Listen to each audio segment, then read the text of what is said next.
નમસ્કાર મિત્રો, હું રવિભાઈ જોશી, ઇન્ટરનેશનલ એસ્ટ્રોલોજર અને વાસ્તુ એક્સપર્ટ આપનું હાર્દિક સ્વાગત કરું છું.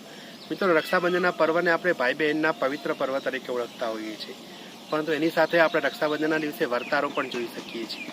આપણા જે પૌરાણિક શાસ્ત્રો છે એની અંદર ઘણી જગ્યાએ રક્ષાબંધનના દિવસે કઈ રીતે વર્તારો જોવો એનો ઉલ્લેખ પણ છે અને એની વિવિધ પદ્ધતિઓ પણ છે, અને કદાચ એટલે જ રક્ષાબંધનને નારિયેળી પૂર્ણિમા પણ કહેવામાં આવે છે. મિત્રો, આ દિવસે નદીમાં નારિયેળ જ્યારે આપણે અર્પણ કરતા હોઈએ છીએ ત્યારે એ નારિયેળ કઈ દિશામાં આગળ વધે છે, કેવી રીતે આગળ વધે છે, એના આધારે આપણે એનો વર્તારો જોઈ શકીએ છીએ. એટલે કે હવે પછીના દિવસોમાં વરસાદ કેવો રહેશે, કેવા પ્રકારનું જે છે વરસાદનું આગમન રહેશે, વરસાદની તીવ્રતા કેવી રહેશે, એ બધા વિશે આપણે માહિતી મેળવી શકીએ છીએ. મિત્રો, એના વિશે જોઈએ તો આજના દિવસે જ્યારે આપણે નદીમાં નારિયેળ મૂકતા હોઈએ ત્યારે જો નારિયેળ તરતું આગળ વધી જાય સતત, તો એવું કહી શકાય કે વરસાદ જે છે હવે પછી જેવો અત્યાર સુધી છે એવો ને એવો મધ્યમ વરસાદ રહેશે. એટલે કે ભારે વરસાદની શક્યતાઓ ઘણી ઓછી છે. પરંતુ જો આગળ જતા નારિયેળ જે છે એ થોડુંક આગળ જઈને ડૂબી જાય તો અતિ ભારે વરસાદ થવાની શક્યતાઓ રહેલી હોય છે. આ ઉપરાંત એ કઈ દિશામાં આગળ વધે છે એના આધારે પણ આપણે વરસાદની તીવ્રતા નક્કી કરી શકતા હોઈએ છીએ. જો એ પૂર્વ દિશા તરફ આગળ વધે તો સારા એવા વરસાદની શક્યતાઓ રહેલી હોય છે. એ જો પશ્ચિમ દિશા તરફ આગળ વધે તો વરસાદ આવે તો ખરા, પણ દરેક જગ્યાએ એક સરખો ના આવે.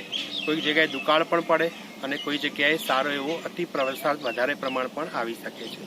જો કોઈ જગ્યાએ વરસાદ જે છે એ વધુ પ્રમાણમાં પડે તો ત્યાં આગળ જે છે એ નુકસાન પણ થઈ શકે છે, અને કોઈક જગ્યાએ જે છે એ ઓછો વરસાદ થવા છતાં પણ ત્યાં ફાયદો બી થઈ શકે છે. તો પશ્ચિમ દિશા તરફ જો નારિયેળ આગળ વધે તો આવા પ્રકારની શક્યતાઓ રહેલી હોય છે.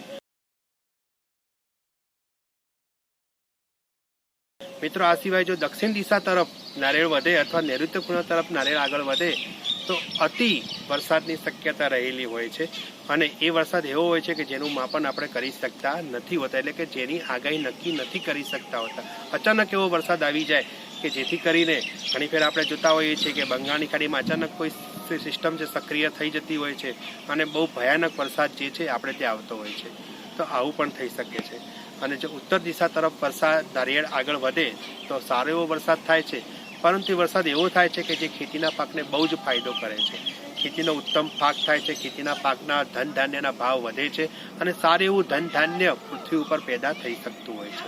મિત્રો, આ રીતે આપણે વર્તારો જોઈ અને આપણા આગામી દિવસો કેવા રહેશે એ નક્કી કરી શકતા હોઈએ છીએ. નમસ્કાર.